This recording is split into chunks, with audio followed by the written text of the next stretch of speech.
Hi guys, today we've got a few quick projects to get done. So we're supposed to get down into the low 40s for the next few nights, and I've got quite a few tomatoes on the tomato plants that we need to harvest. Some of them are ripe, some of them are ripening, and we have quite a few that are still green. So I want to get them all harvested and brought inside because tomatoes and tomato plants cannot handle consistently cold temperatures. While the tomato plant itself can handle temperatures down to like 40 degrees, the fruit set starts to degrade when it's exposed to consistently colder temperatures, meaning that all the fruit that's on there kind of starts to break down. Kind of like, have you ever had sliced a tomato, you put the leftovers in the refrigerator, you go the next day to get them or to get it, and it's kind of like watery and soft and mealy? That's the same thing that happens on the vines when they're exposed to cold temperatures. So I think I'm just going to harvest as much as I can and just bring them all inside and let them all just ripen on the counter. But before we do any harvesting, we have a boxwood to replace by the berry beds. Real quick, here's the containers that we just recently potted up. We got rain last night, so everything is covered with raindrops. Oh, and it looks so pretty. I love that. And right over here is the boxwood that we need to replace, right along the edge of our berry bed. Not sure exactly what happened to this thing. I think maybe the leaf miner damage just kind of was a little too severe. Not 100% sure, but all of the other ones seem to be doing well. It's just this one on the end. I've got a replacement green velvet boxwood, so we're just going to pop this one out and pop this one in. Now, I'm not going to trim this up at all. I just want to get it in the ground and let it go through the winter. And then in the spring when we do our boxwood trimming, I'll come in and shear this one all up. But for now, I'm just going to leave it all nice and round and fluffy. Before we do that though, I do want to give you guys an update on the lemony lace elderberries. So a few weeks ago, we removed them from the butterfly garden. I planted 2 lemony lace elderberries. I think it was maybe late spring, early summer, I'm not sure, right in front of the crepe myrtle. And they completely just broke down. I don't know what it was, but they wilted down. The stems dried out, and I thought we had lost them, but I dug them up. There was still a little bit of life in them, but they had borer damage. So we've repotted them back in their nursery containers in fresh potting soil with a little bit of starter fertilizer. And then I came in and gave them a systemic treatment for borers, much like we did our boxwoods for boxwood leaf miners, same thing. And you guys, they look so different. I also cut them all the way back down to the ground, and look at all of the new growth that they've flushed out. They are glowing over here in this section. If I stand back, I mean, they just pop. They're like this electric chartreuse color, and they look so healthy. I'm so excited. This gives me promise that maybe next spring we can replant them, and hopefully they will acclimate quickly and start to root in and grow, but they are just doing so well. We've got a bunch of new growth. They look really healthy. They're even pushing new leaves right down here. So yeah, they just look so good. I'm so happy for them.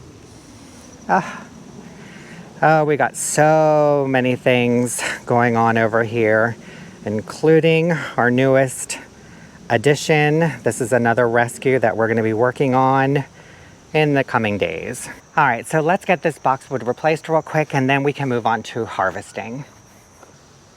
We're also supposed to get rain soon, but I'm not sure if we're going to get it or not because we've got beautiful blue skies over here.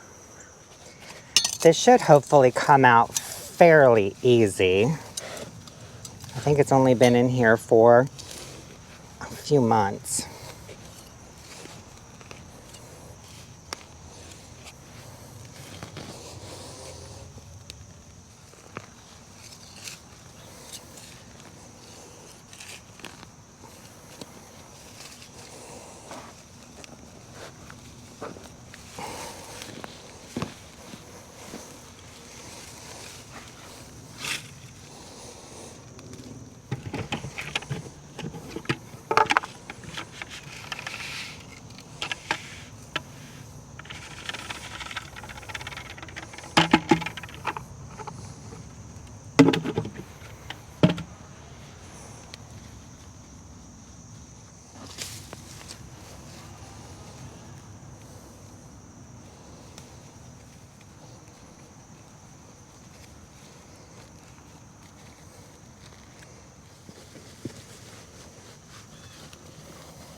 All right, our first project is done. Boxwood has been replaced and it looks so much better.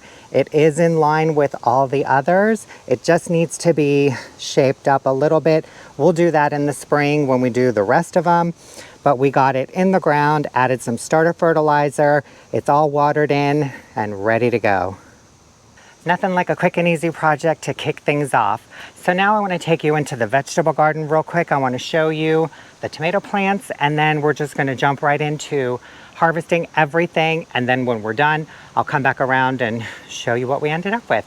So let's start with our first tomato bed. We've got 5 tomato plants here, and you can see there's a lot of fruit on these. Some are ripe, some are still green. We've got our cherry tomatoes here, same thing, a bunch of them are ripening, and we have quite a few that are still green. So I think I just want to clear everything out, because look at all this. Look at all of this fruit on here. There's not going to be enough time for these to grow and ripen if they're subjected to colder temperatures. But we've got fruit ready to harvest all the way up towards the top of these cherry tomatoes. These are the sunrise bumblebee. They're my favorite. They are amazing. They're like little drops of candy. We've got our super sauce tomatoes here. These are ready to go. Let's see, but we still have quite a few over here that are green.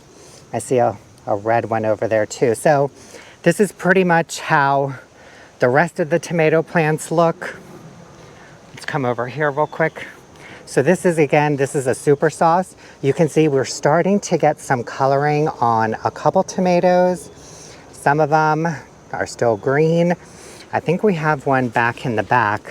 Yeah, that's ready to go as well. So that's pretty much the name of the game for all of the tomatoes that we have along the house and along the fence line and in the beds. And we've done a bunch of harvesting videos before, so hopefully you guys are okay with our final harvest of the season. I'm just gonna set up a camera and just start clearing the tomatoes out. We're gonna have ripe ones, semi-ripe ones, and from the looks of it, a whole bunch of green ones. So here we go.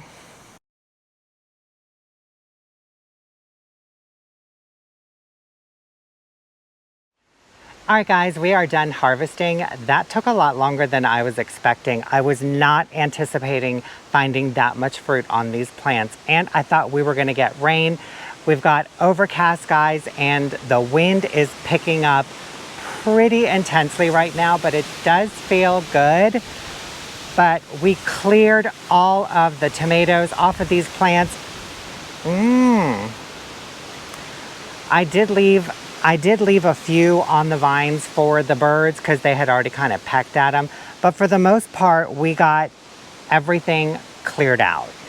So you can see just going through here, there's really nothing left. I left this big one here for them just because it looks a little weird underneath. There's a few cherry tomatoes over here I left for the birds and the animals. And then there's a couple tomatoes back over here that I didn't bag, but you can see that they've already got some holes in them, some caterpillars or something, maybe a hornworm. But for the most part, we pretty much cleaned everything out. Hi, Shushu. You want to say hi? Yeah, you're making your presence known now that the weather's cooler. But yeah, and then I left a few cherry tomatoes on the vines just to kind of see what they do during this little cold snap. But everything else is pretty much cleared out. and you guys will not believe how many tomatoes we've got over here. I had to change baskets 2 different times because I just kept filling them up. We've got a whole bunch of unripened ones and then a basket of ripened ones and semi-ripened ones. I separated them that way. What is that? Yeah, they're all the tomatoes. He's got to inspect. They good for you? But check this out. Oh my gosh. This is one of my new baskets. Isn't it pretty? I'm glad I got to use it, but look how deep it is. It's at least 8 inches deep, and it is packed full of tomatoes, and some of these are huge. And then over here we have our ripened tomatoes, pretty much a lot of the super sauces and a couple of harvest moons. And then some of our sunrise bumblebee cherry tomatoes, ripening, unripened. And then right over here on this side are the ones that have started ripening but haven't finished up yet. So I didn't even get a final count on this. I stopped counting after 150, 200, I think. There's so many in these baskets. I'm like, yeah, we're gonna be eating fried green tomatoes for days. But if I had to guess, because again, I stopped like around 150, I would say, yeah, somewhere between maybe 150, 200, maybe 175-ish, not counting the cherry tomatoes. But yeah, that is quite a haul. I think I've got enough ripe tomatoes to make a batch of marinara sauce, but I'm definitely going to be sending a text out to some friends and neighbors and just tell them to come by and grab some tomatoes if they want, because we've got more than enough here. So I am going to take these inside now and get them laid out somewhere on the dining room table, kitchen counters, living room. I have no idea where, but I will get these processed and give some of them away. And we can get these ripened now that the weather is cooling off. And I thought we were going to get rain, but it looks like we're just getting clouds and wind, which is kind of nice. The wind feels nice after hustling and bustling in the vegetable garden because it is a little humid out. But I'm glad that we were able to replace that boxwood because it was kind of like an eyesore.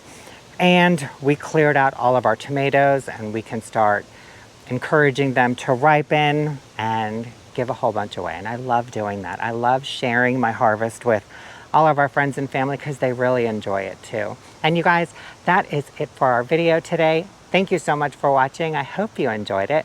We'll see you in the next one. Bye.